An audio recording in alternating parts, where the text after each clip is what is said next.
Stoa is a digital campfire where we cohere in dialogue about what matters most at the knife's edge of what's happening now.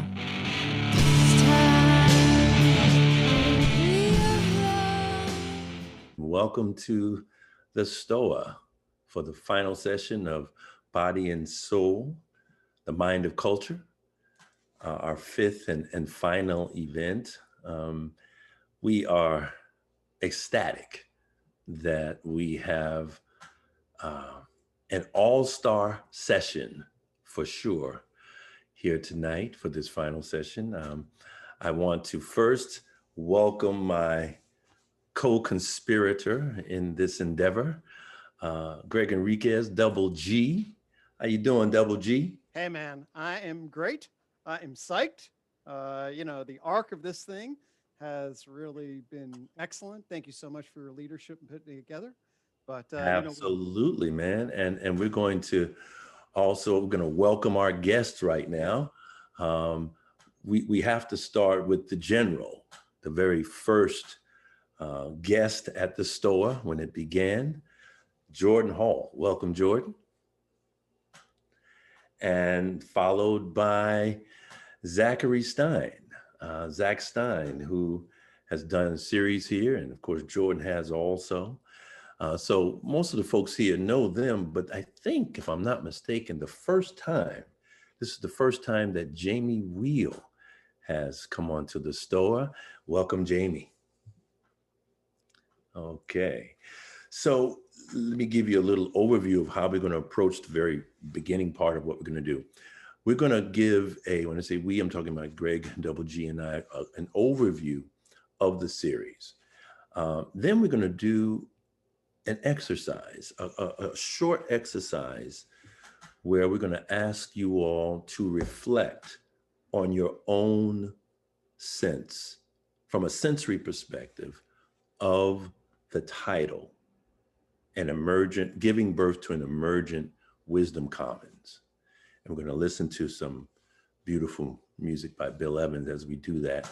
Then we're going to take off mute the video and audio for everyone except for the guests and the hosts, engage in conversation, then we'll bring you all back in, okay? So I'd like to hand it over to Gregg Henriques, who will start with an overview of sessions 1 and 2. Amen. So for me, as I was just starting to allude to, the arc of this thing has been both inspiring and beautiful, and it's an excellent opportunity to end with Emergent Commons. So we started with a 4-part jam session on matter, life, mind, and culture.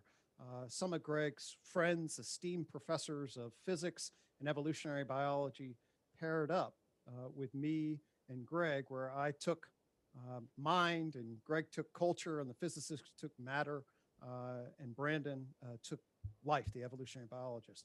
And that really set the stage in a TOK sort of way for what this is unfolding. And then we popped on over and joined with Johnny V, stealing the culture, Johnny V, and Steve McIntosh, who engaged in a really fascinating discussion about values and what was transcendent, what might be sacred, how do we think about the evolution of values. And so what you have there is a juxtaposition of domains of fact, then interspersed with value to create a particular stage. And then the last 2 sessions we had. Gregg, you want to? Absolutely. Last Monday, we had a double header. We started with an ecology of communications featuring Nora Bateson and Diane Mushaw Hamilton. Fascinating discussion on the various ways that communication can get blocked, can open up, and primarily how you can create a container, an ecological container and frame for communication, interpersonal and group. Whereas Nora, she creates these warm data labs that, as she says, starts off kind of wild, but manifests into a kind of a majestic complexity where people are more open to actually engaging on difficult topics once they've set a frame that's aside from those difficult topics. And Diane Musho Hamilton's talking about her facilitating and dealing with sameness and difference. And there was comparison and contrast and wonderful, delicious tension in those two approaches. And then in the afternoon, we had Zach Stein and Daniel Smachtenberger dealing with where do we go from here, the we, the I, and the it, taking a look at first person, second person, and third person dynamics, and how we can increase our sovereignty, how we can not be beholden to all of the crap that's out here and targeted at us so we can increase our sovereignty. And the primary way of doing that was this consilience project. That was the primary theme that was discussed. So that's what we did to lead up to here. Yeah. Amen. So what I'd like everyone to do now, our theme tonight is giving birth to an emergent wisdom commons. I'd like everyone to reflect as we listen to Bill Evans and his trio play about 2 minutes of My Foolish Heart. What would an emergent wisdom commons look like, feel like, sound like, taste like to you?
Okay. We did that so that you can exercise your own sovereignty in using your imagination and your imaginal to feel into what we're going to be talking about. So as we talk about it, you can see how it fits or doesn't, or how you can even expand what you came up with through what Jordan, Jamie, Zach, and Gregg share. All right, so we'd like everyone now to please put your audio and video on mute so that on the screen we will just see the hosts and the guests. We appreciate that.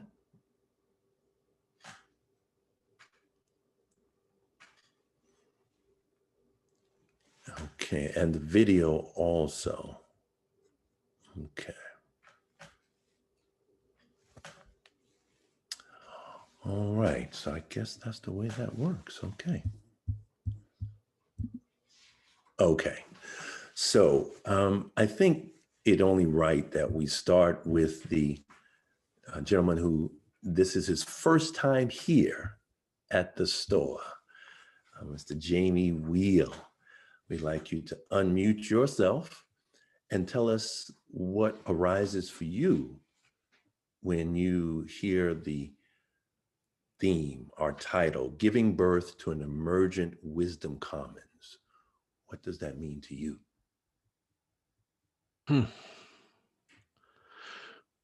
Well, actually, I'll tell you what. Let me ask a procedural question. Sure. Because I think we have about. I think you had lined it up for about 3 minutes each for us. Is that right? 2 to 3. Kind of opening statements, kind of thing, Yes. and then freestyle jam in the middle. The short answer is there's a section in the book that I've just finished writing that is specifically about this, and it's through the idiom of music and the American tradition. Ooh. So, would it be okay if I just read that? Of course. Absolutely. Okay. Because yeah, I mean, you guys have so beautifully, there we just had that great passage, and this is kind of the thing, right? So, what to me the emergent wisdom tradition or the commons is something that we already have, and it's in the notion of the American folkways of our musical traditions. And no surprise, preaching to the choir here. But this is the section. I think honestly, it's probably my favorite section of the entire book. So it's preceded by me stumbling into a Grateful Dead show at age 18. And can you do us a favor, Jamie? Tell everyone the title of the upcoming book. Oh, it's called Recapture the Rapture. Rethinking God, sex, and death in a world that's lost its mind. So it's basically it's an invitation, and it's kind of it's like the blockchain of transformational consciousness and culture, so that it could be that 1,000 fires can burn around the world, right? So not that there's a singular tops down, but what is possible if we all share a schema for creating the kind of the world and the community that we're hoping for. So long story short, went to the Dead show. They dropped into Going Down the Road Feeling Bad, and it was a kick-ass tune. And I came home and I started playing it on the stereo, and my dad starts chiming into the song, and I'm like, wait a second, how the hell do you know a Grateful Dead song? And he's like, oh, that's an old Woody Guthrie tune. That's an old Pete Seeger tune. And he pulls out his banjo and he starts doing a finger-picking rendition. And the lyrics are slightly different, like folk songs often are, right? And it turns out that his banjo, he had been given to him by Pete Seeger's kid sister, Peggy, because they were in the London folk scene together. So that was kind of my down the rabbit hole into the American song tradition. And then this is the section about the arcana Americana, meaning the kind of the secret living scripture within our songways. Once I started connecting them, those dots crisscrossed America from Nova Scotia to Appalachia to California to Africa before popping back up in the strangest of places, like full moon polyethnic Cajun slamgrass tribal stomps in the mountains of Colorado and flashy headliner sets at Coachella. But no matter where those dots led, tracing the catalog of the Grateful Dead, the coffee house folk of Bob Dylan, or the blues-infused revival of the British rock invasion, they kept coming back to a mild-mannered guy named Alan Lomax.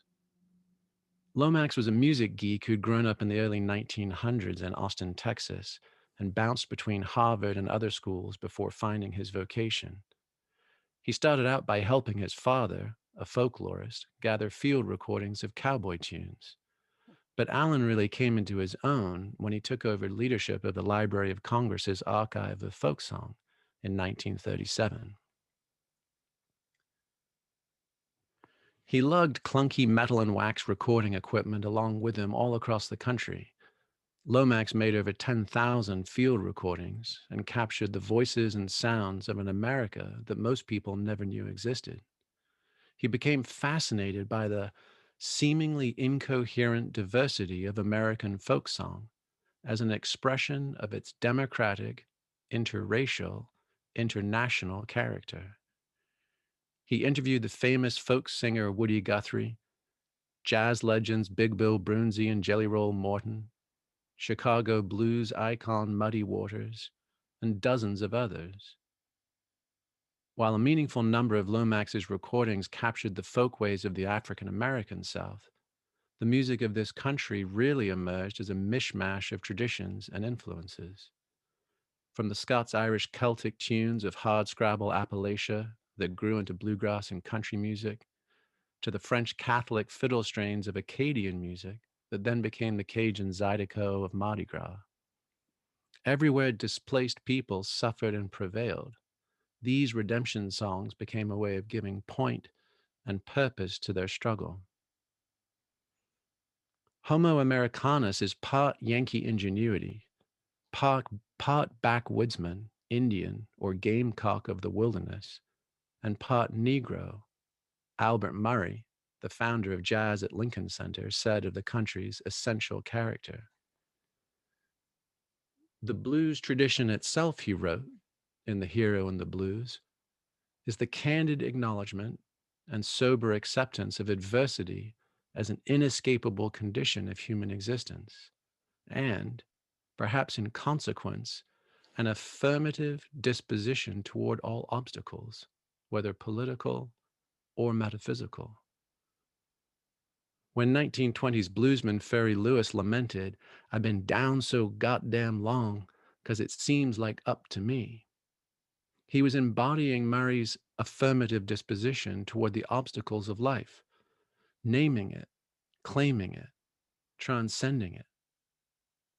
Apparently, his sentiment struck a chord.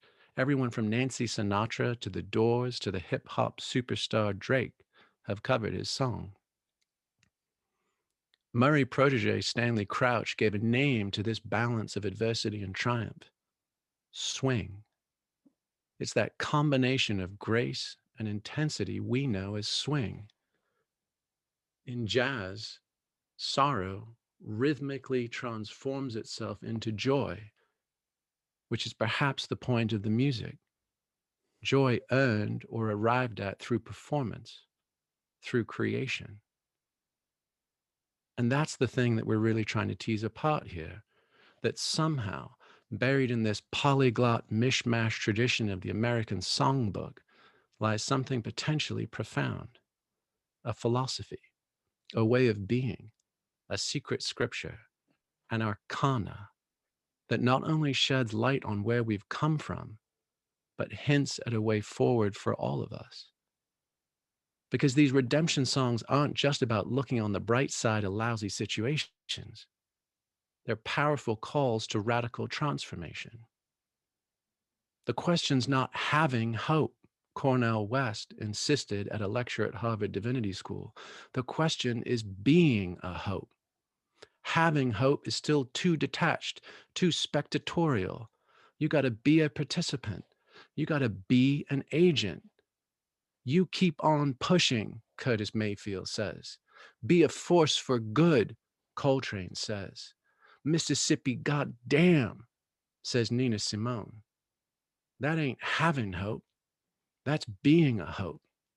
Courageously bearing witness, regardless of what the circumstances are, because you're choosing to be a kind of person of integrity to the best of your ability before the worms get your body. Boom. That's it. That's blues. Beautiful tradition. Man, you got me over here with chill bumps over here, man. You're intoning my mentor, Albert Murray. He was my mentor. Well, that was a hat tip to you, good sir, because I know this is where you're from. Thank you so much. Beautiful. Wow. Thank you. All right. Boy, I wouldn't want to be in Zach or Jordan's shoes, man. Now, these cats are heavyweights, but to follow that, who wants to go next? Zach, Jordan, even Double G, Gregg, go for it. Just, chime in.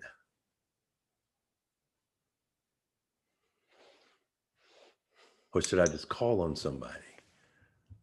Because then folks are you? Zach Stein, I saw him. He moved his. I did. saw him teach. All right. It was beautiful, Jamie. It was beautiful. I mean, Yeah. This was the first thing I ever studied. Seriously, I had been a musician in high school all along. And when I got to college, I had no intention of Hampshire College, no intention of graduating. That's why you go to a place like Hampshire College, because there aren't tests or grades. And the music department was good. And I studied African-American history and folk music and Indian classical music, but mostly the jazz tradition. And, when I think of Bill Evans, I think, of course, of Kind of Blue. And when I think about that, I think about the notion of the commons having the intrinsically collaborative nature, right? Like huge heavyweights on that album, but you can't say who is the standout, really, right? Is it Cannonball Adderley? Sometimes. Is it Coltrane? Yeah, a lot of the time. Is it Miles? Most of the time, right? So it's like, and it's none of them, as opposed to like Henriques, right? Who was a force with much wisdom, but it was the Henriques show.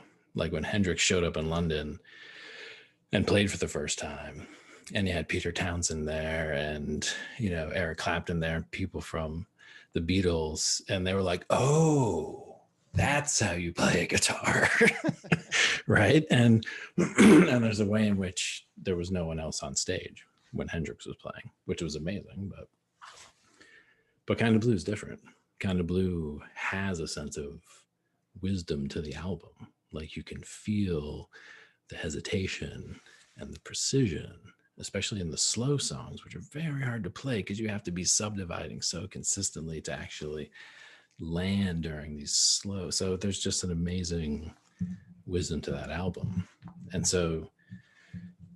it is worth noting too, you don't get an album like that if the guys are in it for ulterior motives. At a certain point, the music becomes the thing.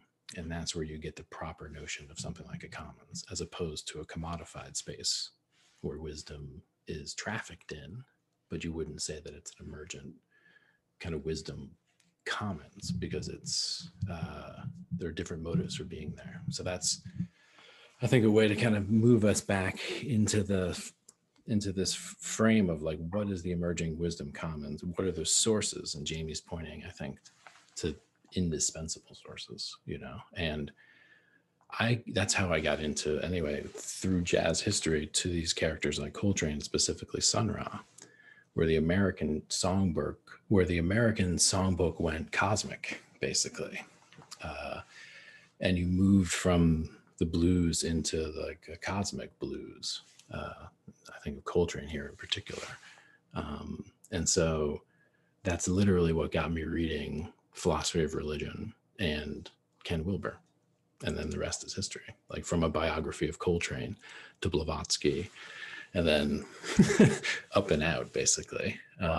And so there's very much a sense that one of the hidden keys within the culture right now to a lingering resource of wisdom has got to be music. And there's a lot more to say there, but I think I'll leave it at that and hand it over to Jordan, I suppose.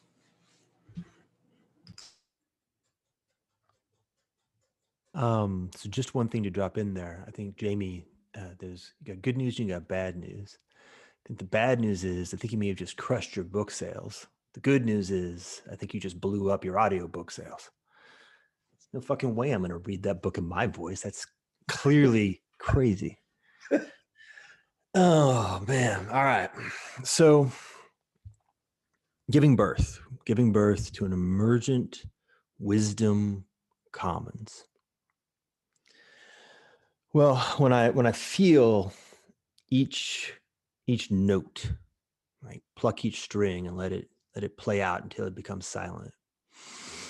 When I feel emergent, two things come up.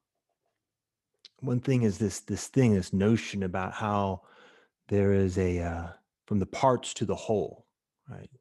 Emergence, the emergent as a notion is all about that, right? The bringing together of some kind of wholeness from a pre-existing apartness. And then the second piece is very much this notion of from 0 to 1, right? Coming from nothing into something, which requires an invocation of the creative source, connection to source, the ability to source from source and bring something into the real that has not yet been there. And then wisdom. Wisdom, it's not saying pretty things. It's not thinking smart thoughts. Wisdom is about developing discernment to find that path where your well-being and the well-being of that larger whole to which you are intrinsically connected are in alignment, and then choosing to walk that path. Wisdom is livingness. Wisdom is to live that into life, not just to know it and not just to talk about it. In commons, here in commons, all I have to do is point out the fact that I was afforded a revelation in my session on the Stoa, on this question of the commons, where I'm going to say Evan and Forrest brought forth the recognition that the commons and the sacred are two different ways of saying the same thing. And that's a deep thought, right? When you think about the commons, and if you think about it like a big farm and a whole bunch of people farming and taking their portions out, you may not get there. But if you take that as an axiom and work backwards, so what's the felt sense? What does it mean to be intrinsically in relationship to anything by and means of the sacred, to feel the sacredness that is imbued in something? And that is the mechanism by which it can only truly be a commons. Okay, that's a different vibe. So what I notice is that all three of these notes seem like they're different ways of saying the same thing. I hear my seraphim saying, holy, holy, holy. It's the path of wholesomeness. It's the path whereby each individual seeks within themselves the tune of attunement to the sacred, that ability to sense the creative source and direct them upwards and upwards along the path of higher and higher values, whereby the realization of that resources them and resources the world so they are better able to do so in further. Yeah. Giving birth. And just think about it. It's the simplest thing, right? It starts with a single cell. It starts with a cell that begins to divide, and it begins to find its wholeness, right? The parts maintaining their integrity. They have to maintain their integrity, and yet they're coming from the outside in and growing and seeking and becoming and recapitulating the whole of evolution in a single 9-month period, at least among the giving birth to a human wholeness. There needs to be a womb. There needs to be a mother. Feels very feminine, this set of words you guys put out there. But to me, it feels like the path of wholesomeness. It feels like the path of allowing, and the path where there's something about each individual seeking in themselves the unique path that is theirs, and in walking that path, finding for others a way, showing up in a way that allows others to more fully find their own path. And then you start getting that harmony, that resonance, that frequency that begins to feel like an emergent wholeness, begins to look out at us, and we can hear it, we can tune into it, and then we're doing jazz together. That's wonderful. That is wonderful. Gregg Henriques, you have some things to share regarding wisdom and its connection to the stack of energy matter to life, to mind, to culture, and metaculture. But take it where you will. Yeah. What do you have to say, sir? Well, the first thing that I'll say is that I'm feeling a bit humbled. And I'll confess that I kind of have a tone deaf inability to hear music sometimes. All my high school friends were into music. And so I would hang out with a musical band. And it was a really interesting experience to have people in the culture and be so much more fluid than I was. And I throw that out there because I think one of the things about the Wisdom Commons is we have to figure out a way to resonate across so much scale and so much place. You know, there's some things I'm quite fluid in, you know, like psychological theory. I can do that in my sleep.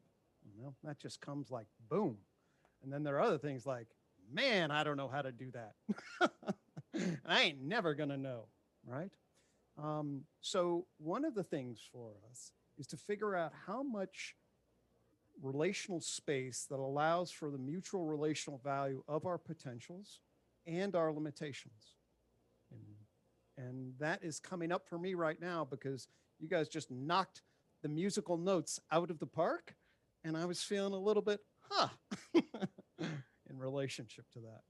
But I will say, in terms of what I feel like when I saw sort of the framing of this final episode in relationship to the crescendo of what we were doing, what for me, you know, I think in terms of this tree of knowledge thing, you know, and basically this crescendo of evolution and of energy and matter and life and mind and culture. And then fundamentally this loop, this post-metamodern loop, where all of a sudden our propositional knowledge gets aligned with our perspectival knowledge in harmonious relation that drops us into primate ways of being and gives us a musical tone that allows us to feel that felt sense of being that then echoes into the commons and does so in a way that is good all the way down. Okay. So each of you, you mentioned theory of knowledge, you mentioned, you know, TOK, Gregg, and each of you have projects that you are engaged in working on that contribute to this wisdom commons and the emergent birth of that wisdom commons. Jordan, the Civium, Zach, Consilience Project. Jamie, you've got in the last part of the book that you mentioned, ethical cult building. So each of you have these frames that contribute to this. I'm wondering if you could comment on that so that we can bring those projects into being and present here now.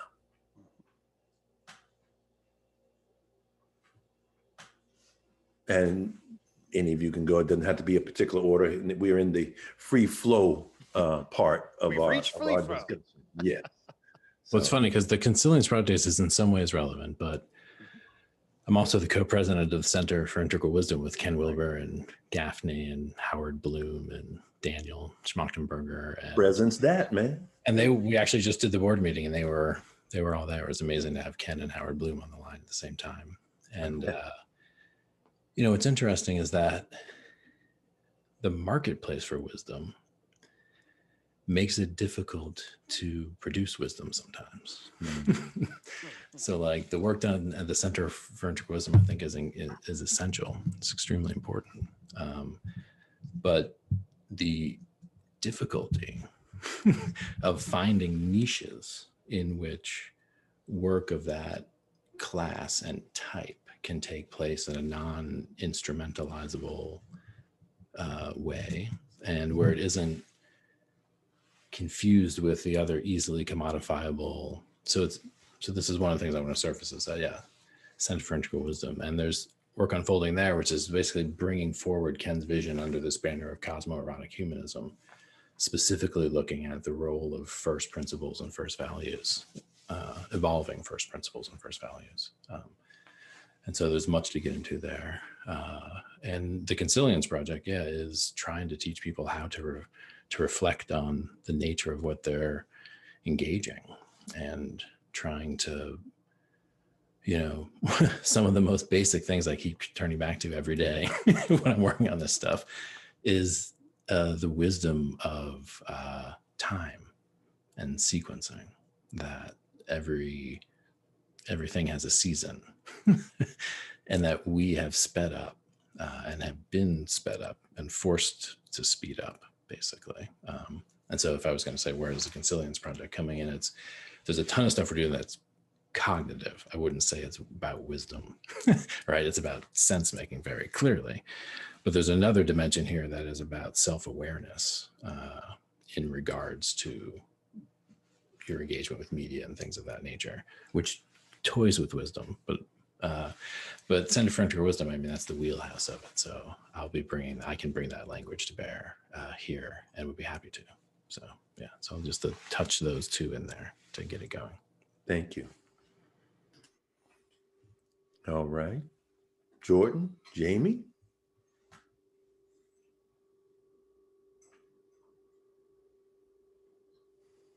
Almost.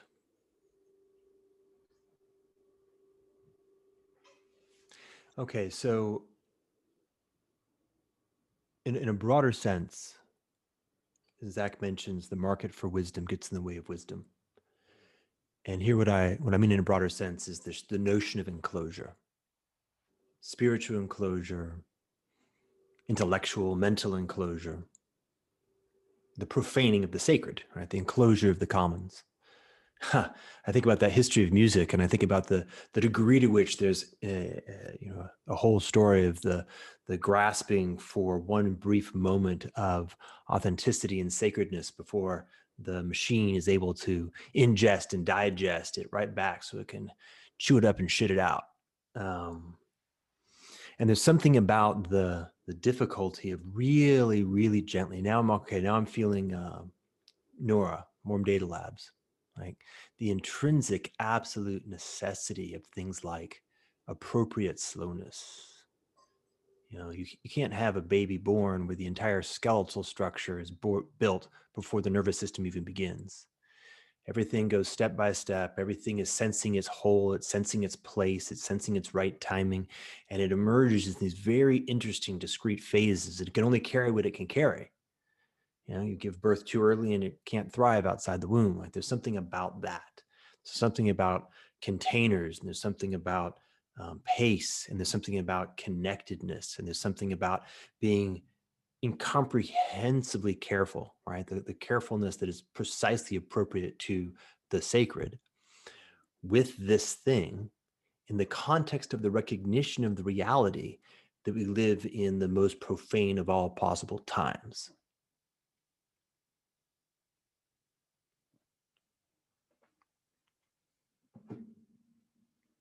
Jamie. This is such an interesting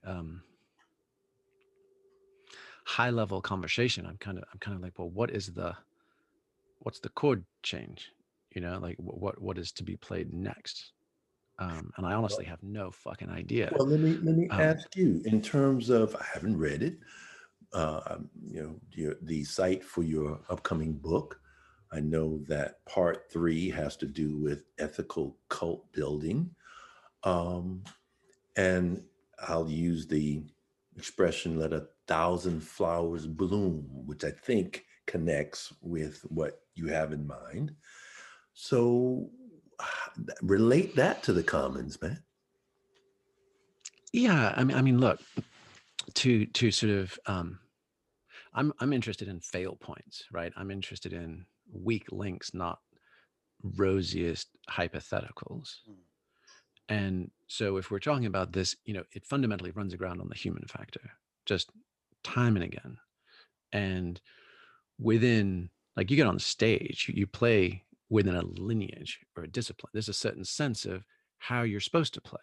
You don't come blathering across people that a lot of attentive listening, that that whole notion of cutting contest where someone shows up and brings more heat than somebody else was supposed to be playing, and like who's on rhythm, who has lead. Like there is a language of collaboration that is kind of sacrosanct within music, and it's true in, I think, any path of mastery. Like, outdoor adventurers, big wave surfers, big mountain climbers, the badder ass you are out there, the less you talk shit in the bar. There's all these kind of balancing mechanisms for ego, right? Trumping the groove. And, an example, which I referred to back when, there's infinite ones in, particularly in the improvisational jazz space. And you guys are the masters of that knowledge. For me, it was noticing what happened with the Grateful Dead doing something very specific, which was add industrial strength psychedelics and tens of thousands of people with amplified music. Now let's see what is co-creative emergent among this thing, where, you know, they even had a song where the lyrics say people joining hand in hand while the music played the band. They forgot about the time. And so that thing that they first discovered with Ken Kesey at the original acid test became the thing they went looking for the rest of their career. And one of the, you know, and they were prepared to subjugate pop success and everything else to it. But it was only possible for, I think, I mean, there was, you know, that, yes, the amplified music, the emphasis on pristine quality of sound through psychedelically enhanced nervous systems, you know, all of that. But it was fundamentally that Jerry Garcia, the lead guitarist, even though he was channeling Gnostic, Christic liturgy, right, refused to grab the ring. He refused to become the one. So his eschewing of taking the claim constantly put it back into the intersubjective. And they were willing to suck terribly often on the off chance that one night they would pull up out of the mud, right, the jewel in the lotus. And so that capacity to get beyond ourselves and get beyond any particular glory or leadership or certainty or even tidiness, and truly go down into the mud where it can all fall apart and we can end up flat on our faces, that seems to be a prerequisite for actually coming up with the jewel. And so I'm curious, you know, like, how do we do that these days, especially if we don't feel all hippy dippy and like we've got all the time in the world, you know, when it's high stakes and time pressured, and we actually have to be figuring this thing out together under duress. And it almost, I mean, this was maybe when Zach was talking, you know, the idea or the notion came to me, which is for us to link up as fellow humans in 3D in real time, let's say co-located, you know, the old quaint notion pre-COVID, right? We're actually in the same space together. And our capacity to do that is the rate limiter to, can we create this emergent commons of wisdom, right, that is sort of greater than any one of ours, right, greater than anything we could have known ahead of time. It's truly new in that moment.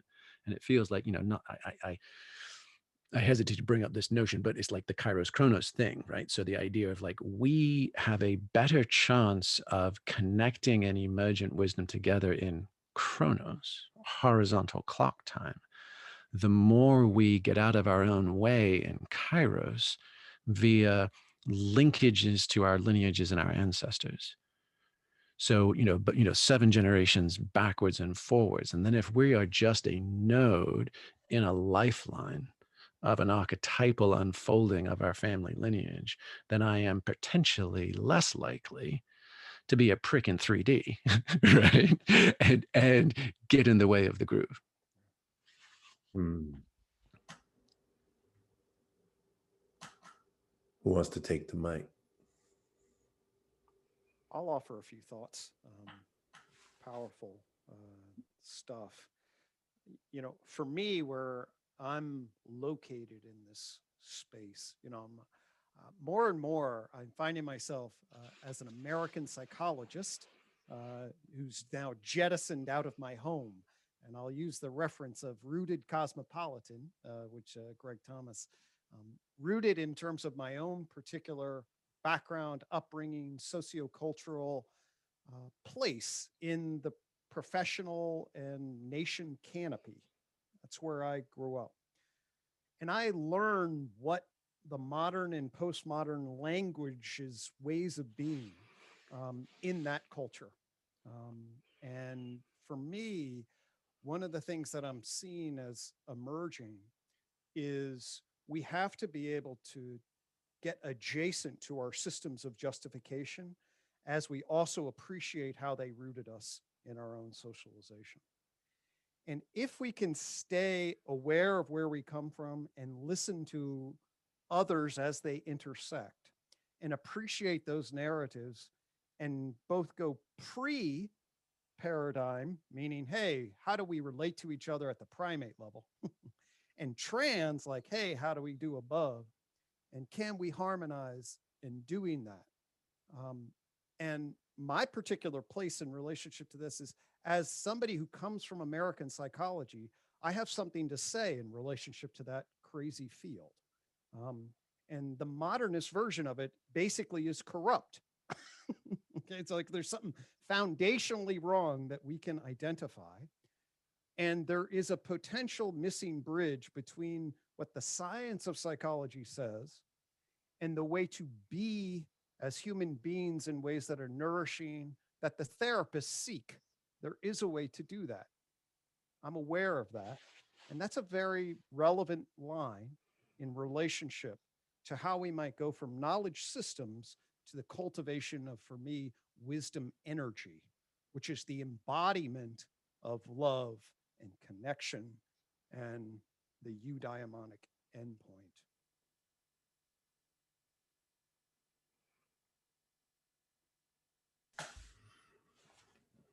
I'd like to do a quick shift, and that shift is to presence someone.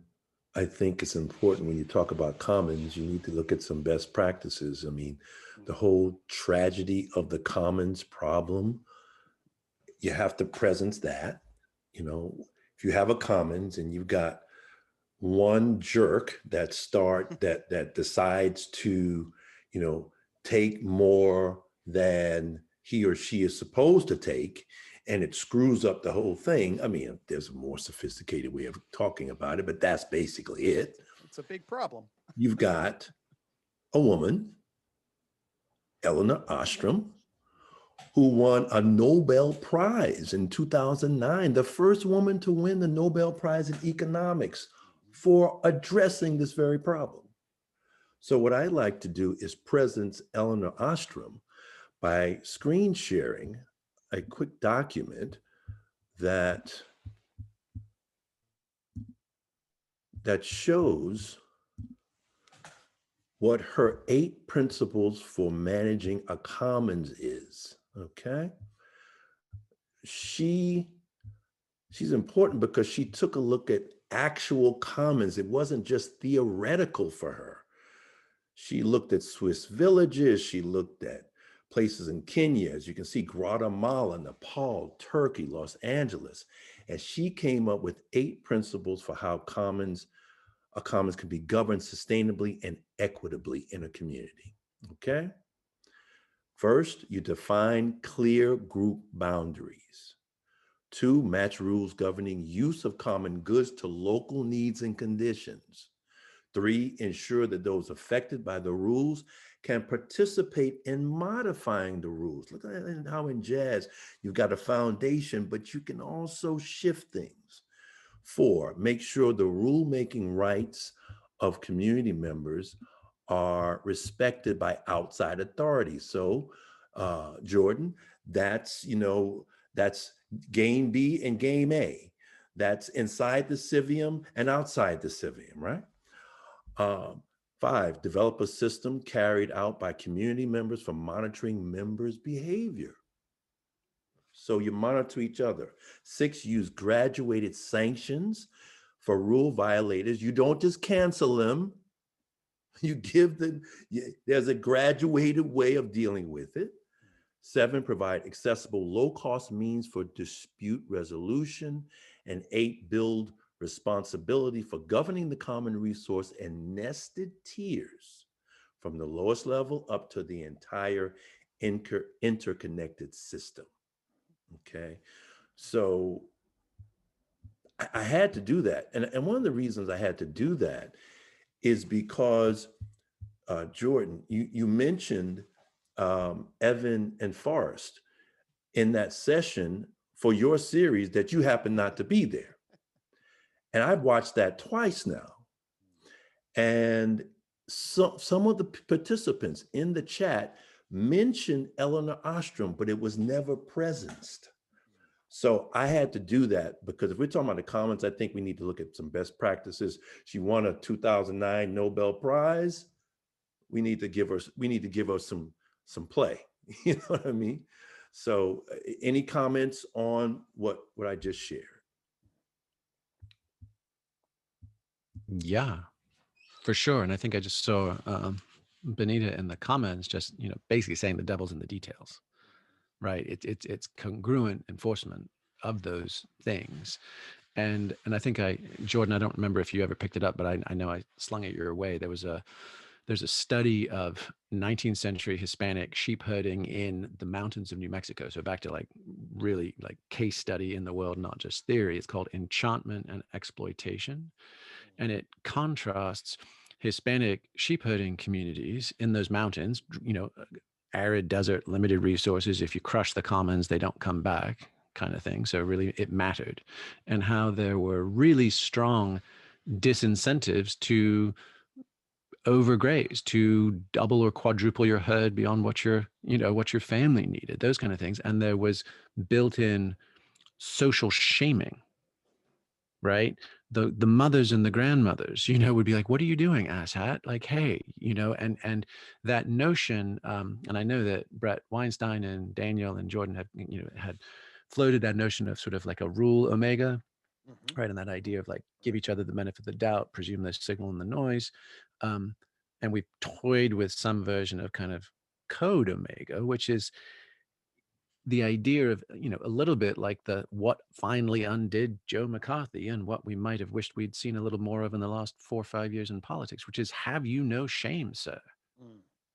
Right? And not Brene Brown, ooh, shame's a bad thing. No, actually, like guilt, let's say guilt's a bad thing. Like I'm not worthy, I'm not just, et cetera, diminishment of self and agency. But that shame, I have violated the norms of my community and am obligated to atone, feels like a massively it's an emaciated nutrient, I think, these days. And when you see, and Zach's point about like wisdom being captured in the spiritual marketplace, that is largely because of Instagram yogis who have no fucking shame. Podcast ayahuasqueros, you're like, what the fuck? I cannot believe you're doing what you're doing. You're no longer self-policing.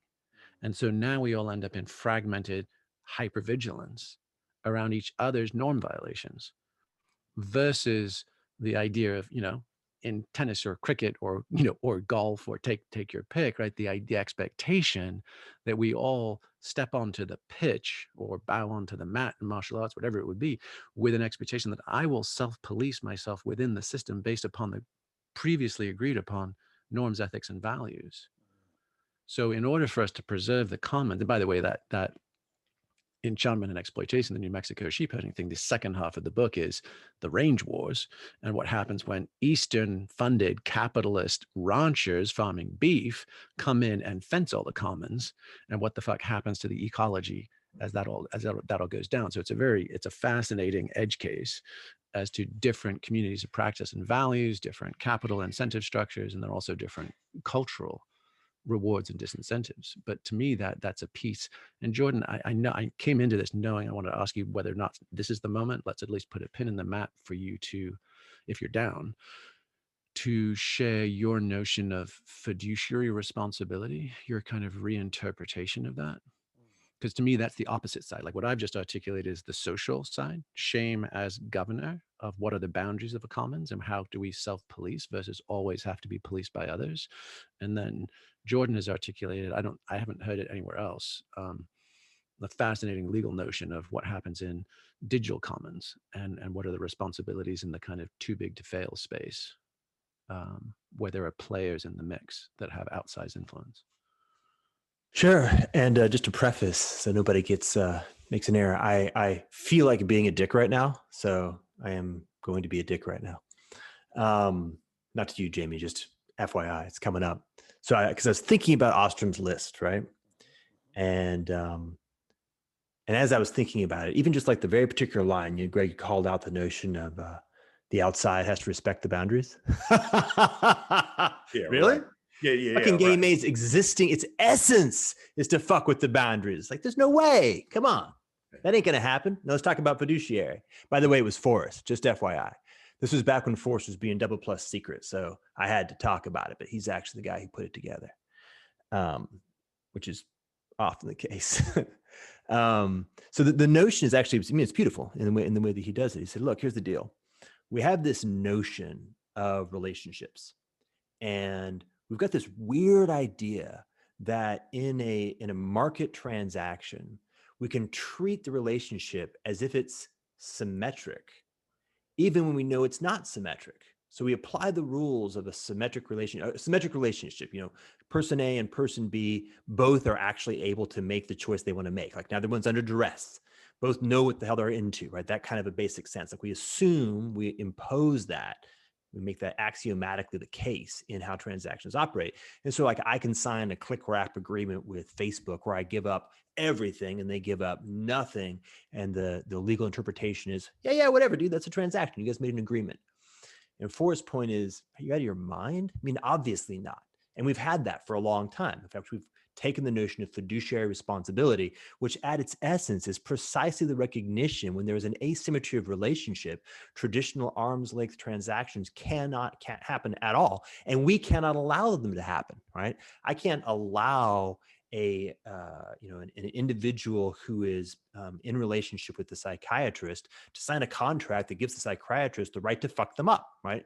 That's the point, right? It's an asymmetric relationship, fiduciary responsibility of care. It has to happen. Now, Forrest's point is to say, look, if you look at the essence of it, we've discovered it in certain circumstances. We've noticed it in the context of like stocks, finance, with the financial services guy, lawyers, like that kind of a thing.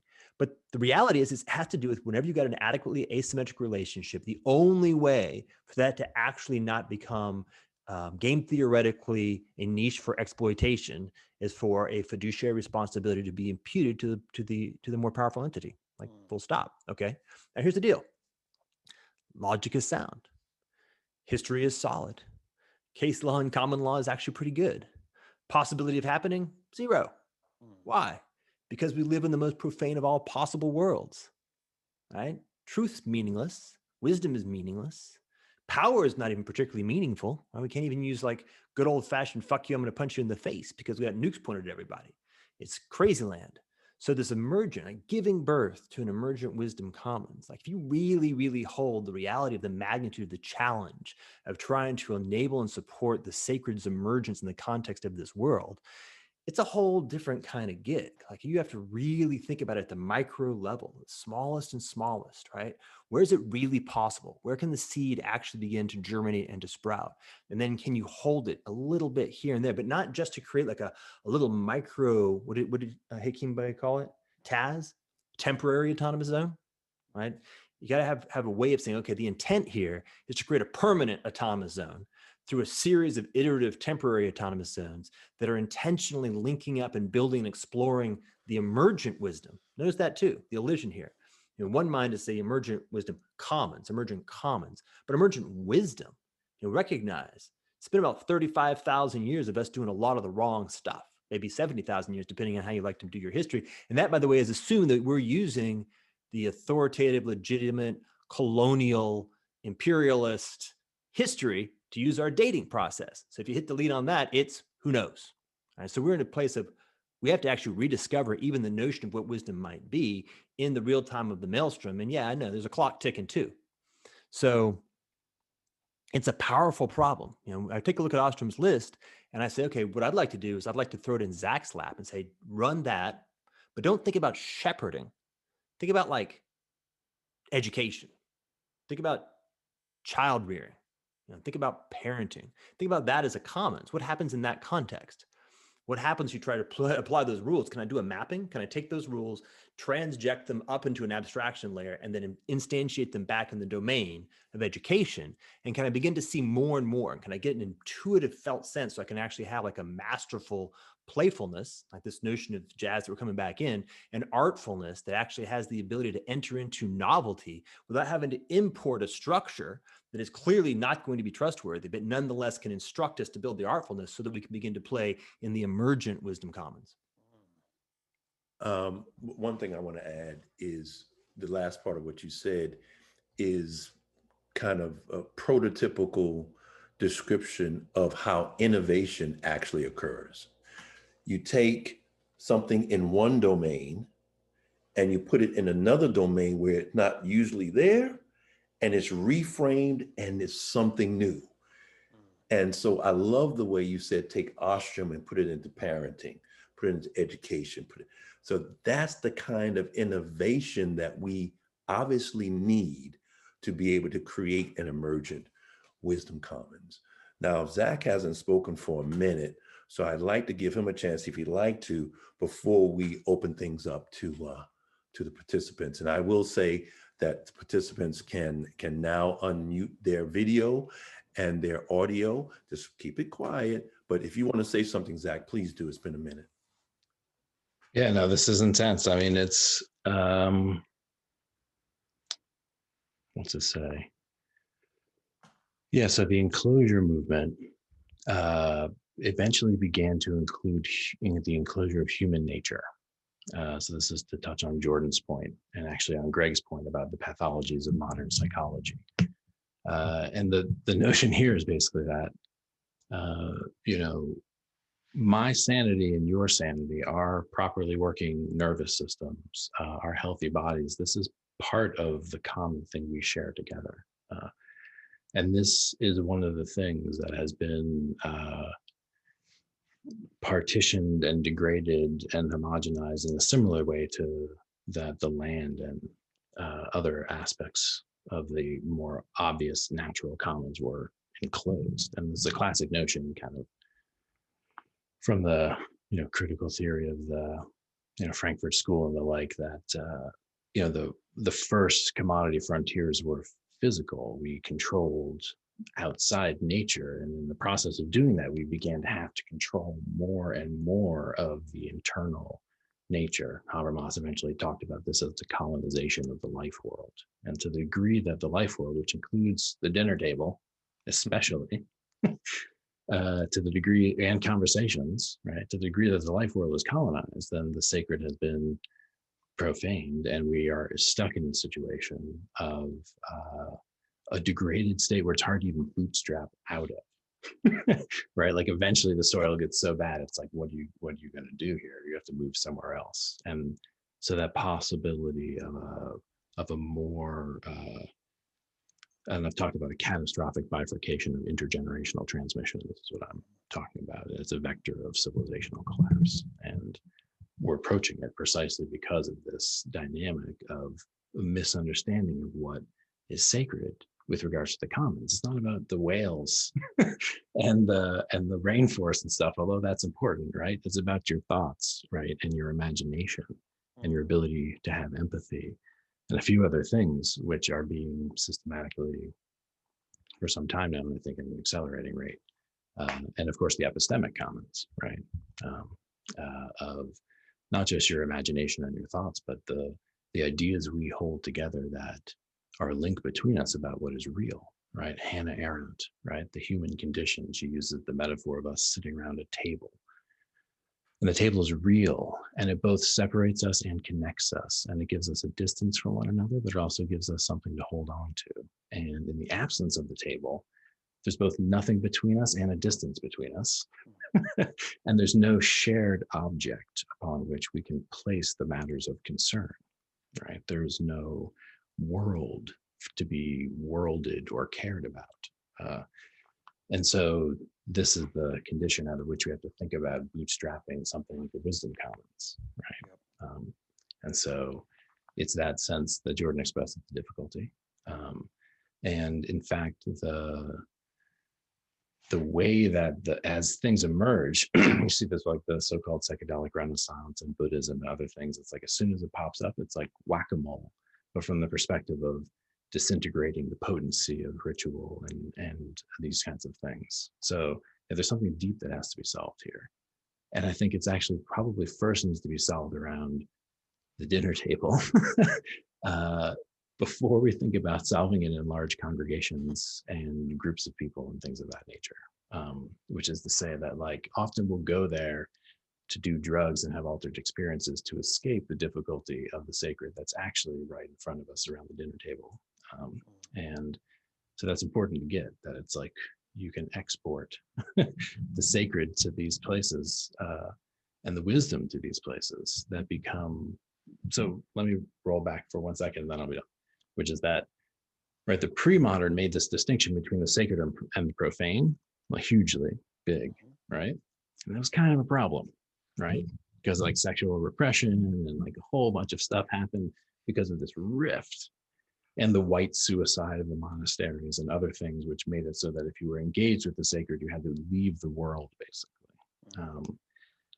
Modernity was like, that's one of the things that sucks that we're trying to overcome, right? Like, and the modernity had this like the repotentiation of the everyday. That's why money became so important, and other things which would be profane became, in a sense, sacred, but the sacred disappeared. And so you had this vacuous, and eventually now postmodern, completely flat land, everything is profane.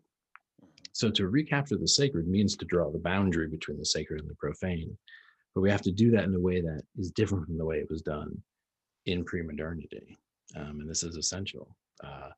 And that's one of the things I don't think we've figured out quite how to do yet, because most of the attempts I've seen just create these new cloistered spaces, and they're either literally physically cloistered spaces or they're forms of the central nervous system, which endogenously or exogenically induced, create a space which is different from the everyday ordinary space, right? And so that question of how to have the distinction and yet not fall into the traps of world denying,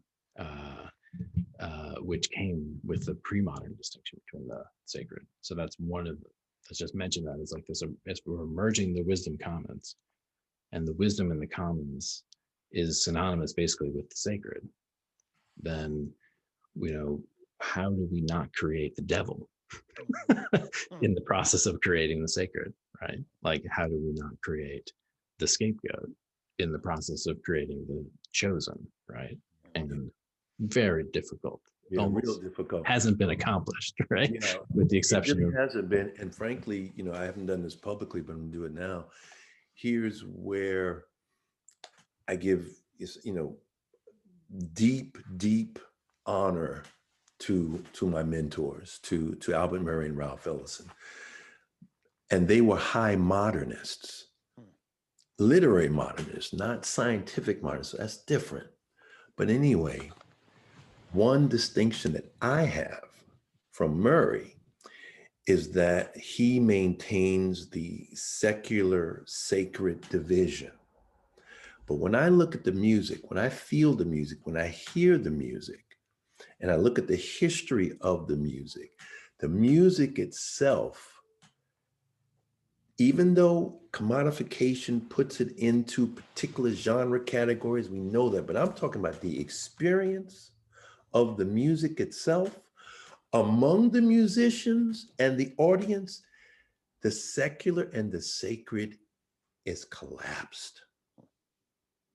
So it happens in participatory knowledge, right? And perspectival, where we can look at it and talk about it, but it's not going to be propositional. Of course, I'm riffing on Johnny V, on John Vervaeke.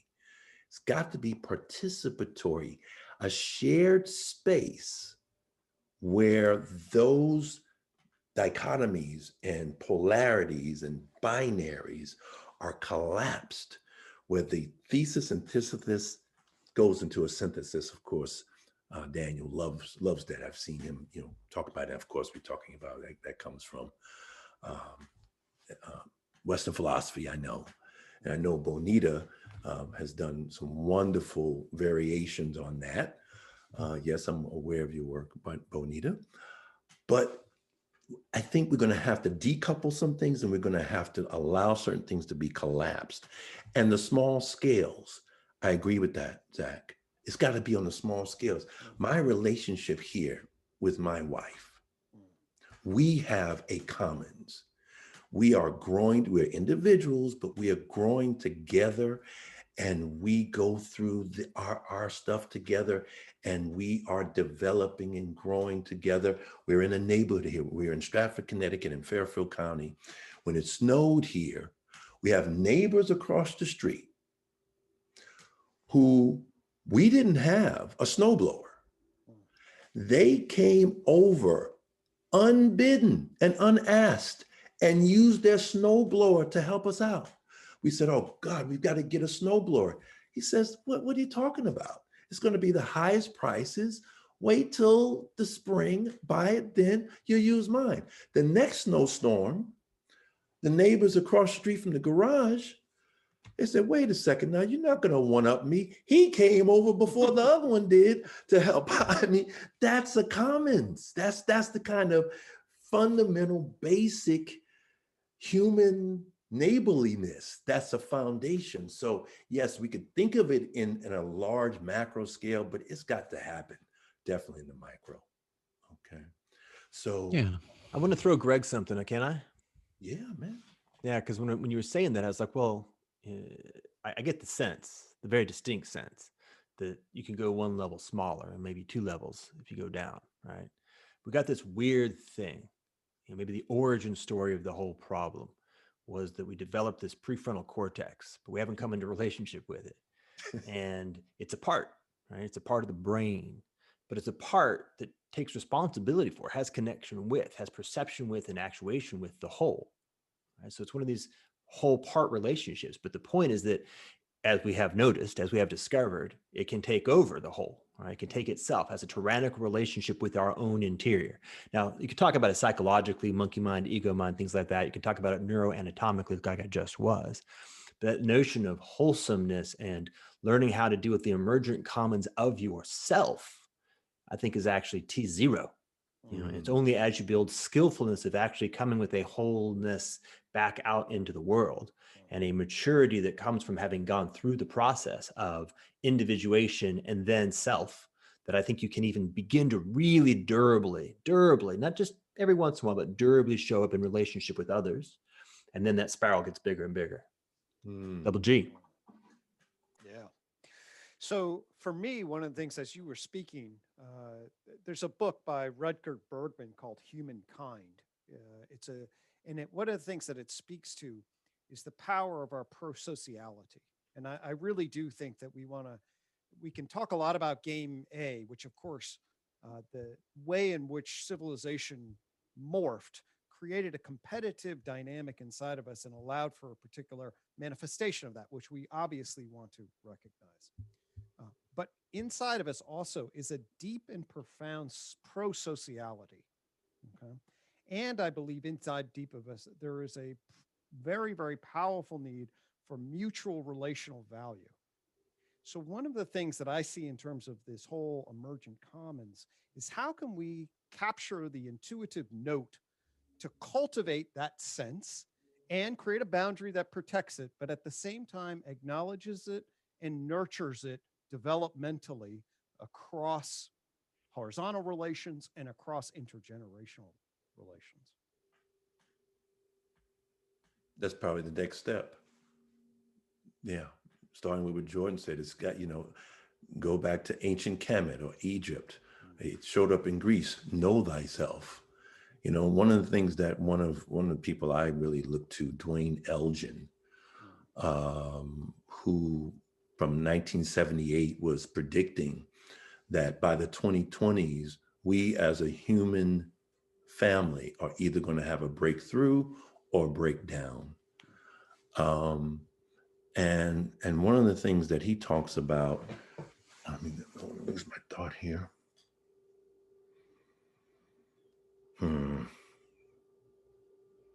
I lost it. Shucks. Breakdown. Well, there was the individual and the group. Damn it, I lost it. Maybe I'm supposed to lose it because, and there's so much to share and we have so little time. Right, it's 6:46. Oh my goodness. And I always, with these situations, I always feel it incumbent as a moderator to get in, folks from the participants, the audience. So maybe it's good that I didn't remember, so we can bring some more folks in. Peter, can you field some questions? Sounds good. Comments if people want to, just come in. Right. So start putting your questions in chats in the chat. I just want to preface that we have 15 minutes to the top of the hour. So we'll squeeze at least one in. Is that? Well, one of the things I want to do, because every single time I do want to acknowledge Chris Chris D, always come up with great questions, but it ends up being with Evan McMullen. At the end, he asks like a great question and we don't have time. So you may not have a question, Evan, but I want to give you first shot. I want to give you first shot, man. Yeah, he definitely has a question. Or comment, statement. Evan McMullen, come on in, man. All right, appreciate it. Yeah, I do have questions, and I've loved the music you guys have been playing with your voices so far today. So my question is kind of long, but bear with me. So it seems to me that the history of humanity so far is the history of the desacralization of nature, the decommoning of the world in large. And so if we're running with this notion of the commons as being related to or some sense identical with the sacred, then it seems that we need to develop what I would call the metis, the Greek word here, the skill, the craft of required to defend these little small bubbles where we have a sense of the sacred and a sense of the commons from infection by the forces of what Scott Alexander calls Moloch, right? Which in his essay, he sort of defines as, among other things, the furnace into which you burn the sacred for temporary advantage in zero-sum games. So this sort of metis cultivation seems to have been de-emphasized in the sort of wisdom traditions that we have access to in the form that we have access to them. And so it seems that this cultivation specifically is what needs to be rebirthed because the other aspects of the wisdom traditions are still present with us and available to us. So my question for the panel is, one, do you agree or disagree with this analysis? And two, if you do agree with it, then how would you suggest individually or as a panel that we, the participants, can cultivate this sort of defensive metis in our own lives, families, and organizations? Very quickly, I mean, very quickly. Were you going to say something, Zach? Or okay, I was potentially, but go ahead. Okay, yeah, I was pointing to Jamie because he had unmuted. What'd you say? Oh yeah, you were muted. But I just going to say it really quickly. Bless you. What do you value? What do you care about? What's important to you? Is there anything you revere? Do you have reverence for anything? If you have reverence for something, if you have deep feeling for something, why? What is it? What does that represent? What do others have deep feeling and reverence for? Values. If we can take a look at the shared and distinct values, right? And find ways to acknowledge and respect the values and development of people where they are, while we hold on to our own and get beyond just tolerating, but to actually interact, kind of in a Nora Bateson, a warm data sense. That's part of what it's going to take. But we have to identify what the heck do we value? What do we revere? Reverence has to come back into online, I think. Yeah, for sure. I mean, Martin Prechtel, he's a Mayan elder. He has a beautiful expression. He says, feed the holy. You know, that idea, and this is his resolution to original sin, right? He's like, rather than us feeling like we're trespassers here, or that we are part of the wrongness, understand that we are forever consuming. We chop down trees for firewood. We kill animals for food. We make a dent. That's unavoidable. So feed the holy, like give back. And I think I saw in the chat somewhere, it's now, we've scrolled past it, but someone was maybe, I think rightly, gently calling into question this notion of climax philosophy. You know, that if we get to a wonderful, emergent, coherent state, then everything will be saved. You know, and that concept is the same in ecology, right? We like to think of old growth redwoods as good and steady state and forever, and they're not, right? They're just one more phase, and they get blown down and burned down, and up come meadows and aspens. You know, like it is forever change, and that we can be snookered into fascism, even subtle crypto-fascism, by hanging our hats on a salvatory climax or a dualistic opposition.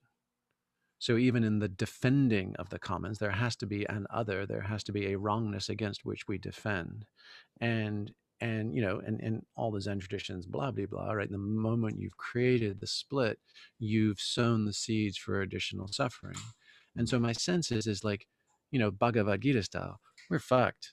7 ways to Sunday. Any way you pencil it out, it doesn't, right? And yet, right, where does our redemption lie? Like our, you know, seek refuge in the feeding of the holy. And it's sort of as if, it's almost as if, look, hey, I'm damned if I do, and I'm damned if I don't. And the best laid plans of mice and men end badly, right? But the one thing I can be in charge of is, you know, if we think of it like, you know, playing a game of pool, you know, and racking the balls, right? Like you try and do it. You don't know how the game's going to go. But the one thing we have control over is the vigor of our break. Like me actually trying to influence matter. Now, what happens is going to be orthogonal as fuck to my intention. My intention was linear. My hope is victory, right? What happens with the pool balls ricocheting around, bouncing off each other, some going where I hope, some bouncing off each other, some lucky breaks, right? That part is out of our hands. But the vigor of our break, like that's the Gita bit, right? Like playing our part to the fullest is the one and only thing we can do, and then leave space for grace. Leave space for grace. I got something to throw in, Greg. Go for it, man. Grieve. Like, grieve. If you are anything like me, your soul has been crucified every minute of every day for the greater part of your entire life. You have reverence. Can't help it, man. You got reverence. But you cannot suffer the crucifixion of your reverence in the world that you've grown up in. And so you hide from it. You hold back. You harden. And thereby become the one that crucifies your brother's reverence. So you got to grieve. I mean, you should got to, if you really are living life right now, honestly, you should be on your knees, racked with grief every night. And then you get back up and you come back into the world. That's how you cultivate metis. That's the transition in Murray from blues as such, suffering, melancholy, depression, to blues music, which is a counter statement to the blues. So you feel into it fully, and then you keep on going and trying to do the best that you can, as skillfully as you can. As skillfully, as you said in your last session, Jordan, I evoked John V's serious play, and then I think you said serious fucking play. Anybody else want to respond to that? I'll answer Evan's question, which is I do agree with your framing. I think that it is the case that we've been given traditions and haven't been told how to protect them. And it's not just from commodification, it is also from, depends how weird you want to get with your ontology, but most of the traditions came with means for protecting oneself, not just against worldly enemies. And this is part of what the problem is with a lot of the things, including psychedelic renaissance and elsewhere, where you're looking at dynamics, depends on, again, we'll go to Blavatsky, since I mentioned her already, right? So the astral plane is a dangerous place to go if you have not been taught how to protect yourself. And the internet, with its endless array of images and its limbic capture and other things, approximates almost more than anything we've ever created, something like astral immersion without disembodied consciousness. So this question of how we actually protect ourselves is a very, very good question, Evan. And the degree to which the efforts begin to look sacred is the degree to which this effort And the blues is an example of metis. That's what I would have mentioned to weave Jordan's point. And Gregg, that's the point that they're making, is that the blues is an example of what African Americans did to protect themselves as sacred beings. And Sun Ra is maybe the greatest example of this, because he was explicitly doing that with mysticism and magic and word sound power. So there's a sense of, urgency to the protection. And again, that begins with the dinner table too, right? Protect the space between you, which means put the phone away and sit there and look at one another, right? So, yeah. But it's a great question. It's important to be thinking about, especially as more of these things begin to grow. There used to be means for protecting the sacred space always. Can I just build on that, just because Zach, one lap prior where you shared that beautiful metaphor of the table, right? Whose was that, by the way? It was Hannah Arendt. Yeah, phenomenal. Yeah, the human condition. Yeah. And just before you had said that, I was feeling like we were getting really heady about the notions of kind of like abstract emergence. And what I wanted to say then was, hey, rocking chair front porch wisdom, like start with the folks next to us, like be kind to each other, right? And then you kind of built on that. And because you hit that note, then that note had already been played. So I'm like, well, wait, what about the opposite? And because the opposite, I mean, you've got the Gandhi thing of, if you do not see God in the eyes of the next person you meet, look no further, right? And we could say the same about communitas, right? Or some deep intersubjective connection. But, like life's a bitch. It's fucking heavy and hard and dense, and being householders together and, and making our way through this life. It's very hard to just flip that switch and go, hey, I just was looking on the wrong side of things. So our connection, our periodic, ritualized, enculturated connection to the sacred is essential for us to be able to practice the work at home. Like Dorothy couldn't have just kicked it in Kansas and had her epiphany, right? And so the notion of momentary, ritualized, sacramental access to Kairos functions, and playing with the chronological of it all is, functions as metronome tuning fork and training wheels for coherent emergence together, right? Like, am I on the pulse of life or not, right? Is my instrument in tune or not? And Zach, you've referenced the psychedelic renaissance, kind of excessive Kanchi culture, et cetera, et cetera. I think those examples are really good, because it's like, well, how does a musician use a metronome and a tuning fork? They use it to prepare to play with others. They don't fucking fiddle with the metronome and the tuning fork for days upon days upon days. They're like, I'm on time, I'm in tune, now let's go jam. And it's that much easier for us to find, listening for the secret, searching for the sound, right? It's a lot easier to find the groove together when those two things are true. And we attain that by ritualized access, periodic, to Kairos. Mm-hmm. In music, the band, before it plays, there's an A that's played.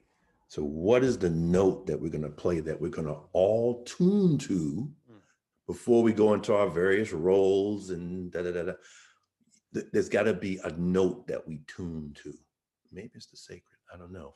But it seems to be a lot of people plus wanting something that Bonita said. So Peter, I mean, if the guests have a little more time, we should presence it. I think we should go ahead and let her either speak or Peter read it. I don't know.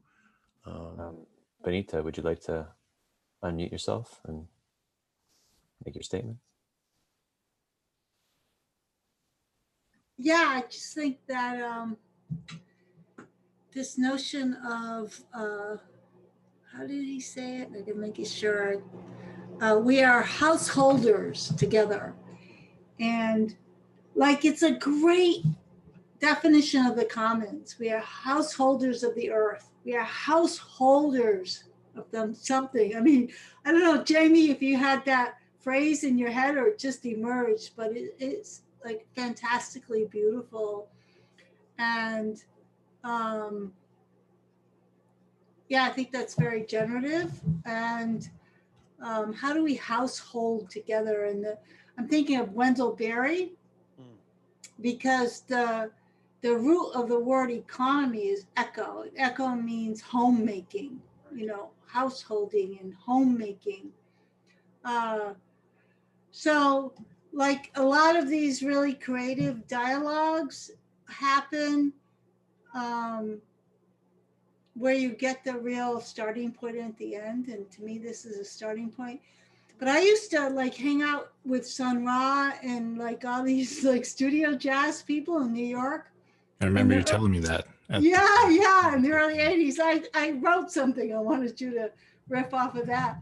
And like you'd walk in and they'd be like these jazz phenoms that you knew. And there'd be like these African women, these Black women, and they'd have these pots of soup, and you'd walk in, things didn't start till like 2 o'clock in the morning. And you'd walk in and they'd offer you this soup, and everything was like very community oriented. And then you'd go and see Sun Ra play, and you'd be sitting on the floor, and they'd be right there and stuff. And there was like this secret, like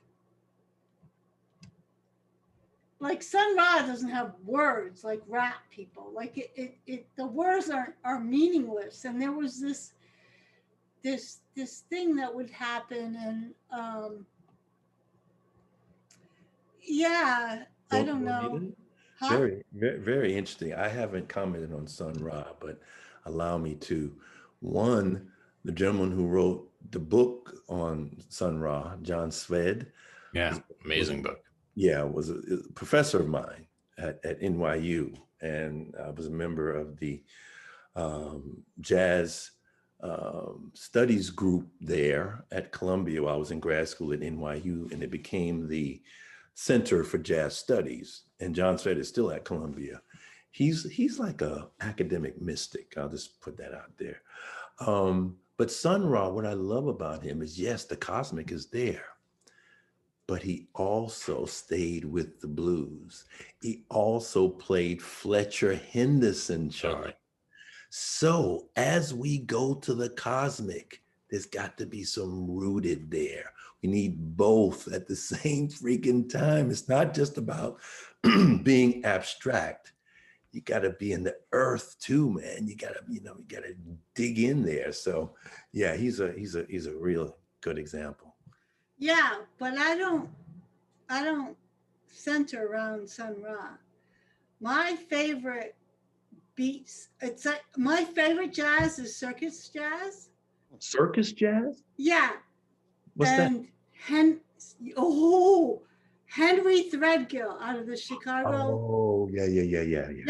Yeah. So this is a much more complex and sophisticated form of jazz, Henry Threadgill.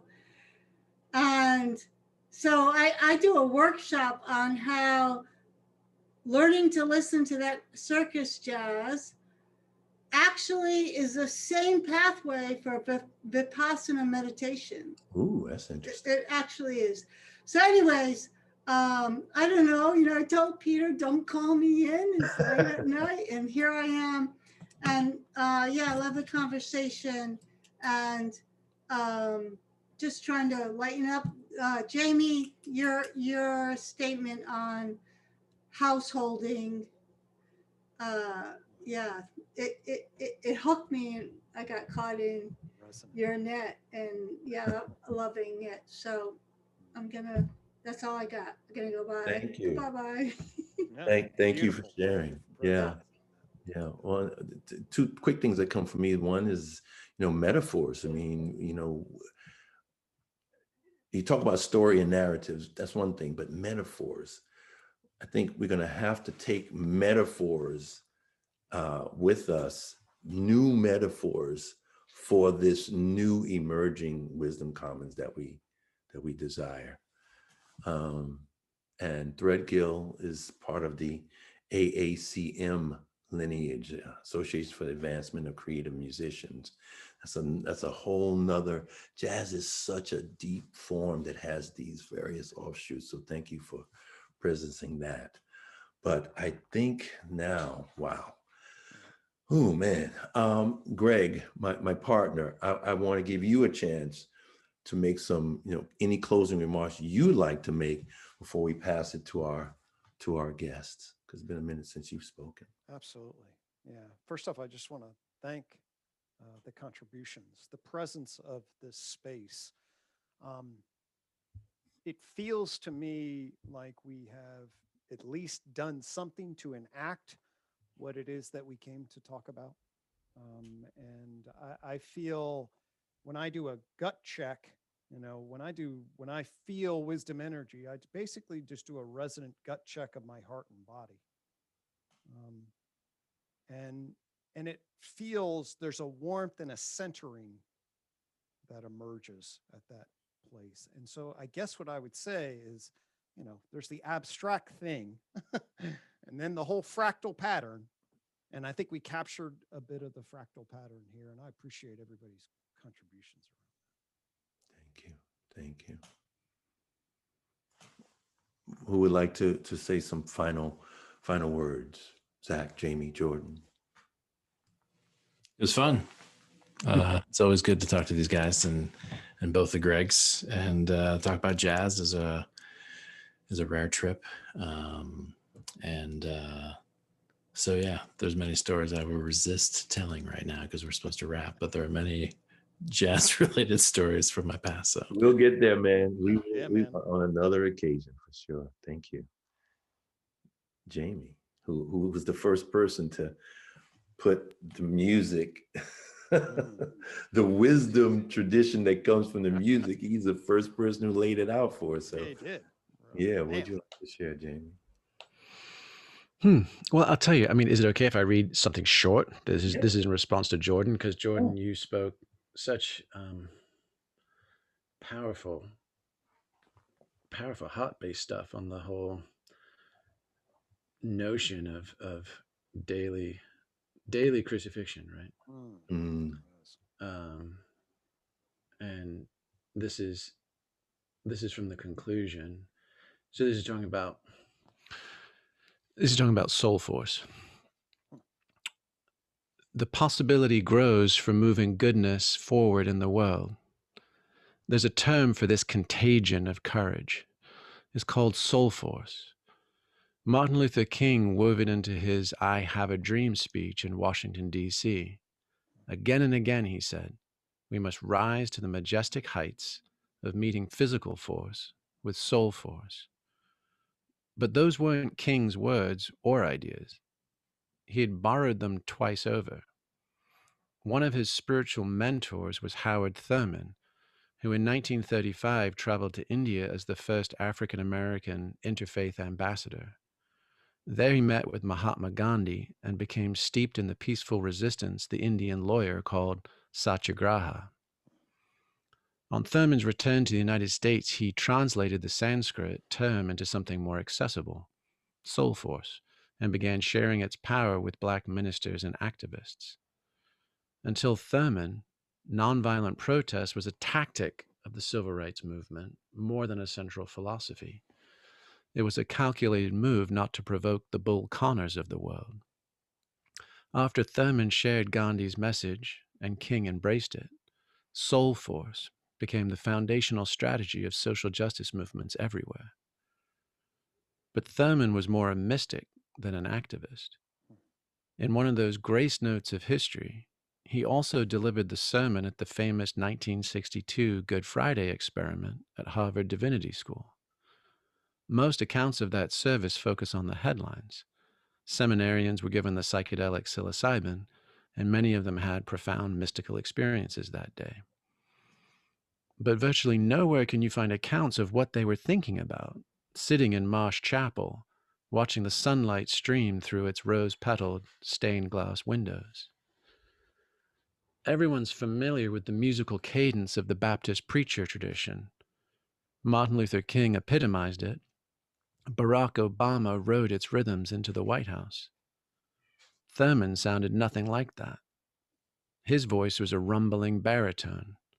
His cadence was irregular and marked with as much silence as sound. In the closing minutes of an hour-long Good Friday sermon in a chapel of tripping mystics, he told the story of hearing an anguished voice crying out, forgiveness. I went out and searched and found a man in the throes of crucifixion.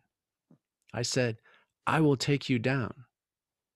I tried to take the nails out of his feet, but he said, let them be, for I cannot be taken down until every man and every woman and every child will come together to take me down.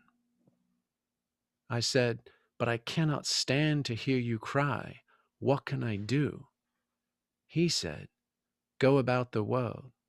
Tell everyone you meet that there's a man on the cross. A man on the cross. Tell everybody that you meet. That man on the cross is Anthropos. That cross lies at the intersection of Kairos and Chronos. A couple of thousand years ago, his realization was rare and remarkable. Today, it's required of all of us. It's this recognition of our divinity and our mortality that delivers us to our full humanity. Every man, woman, and child, every homegrown human. Take out the nails, remove the thorns, forgive ourselves and each other, not to usher in the second coming, but to bring about the umpteenth coming. It's time to take him down. It's time for us to step up. Tell everyone you meet.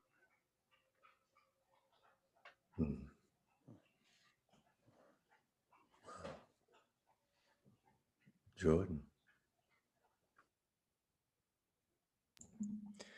Well, I get the feeling the right thing to do now is to invoke Brother John Cage. I should spend 1 minute of silence. 4:33. Let that linger in the air.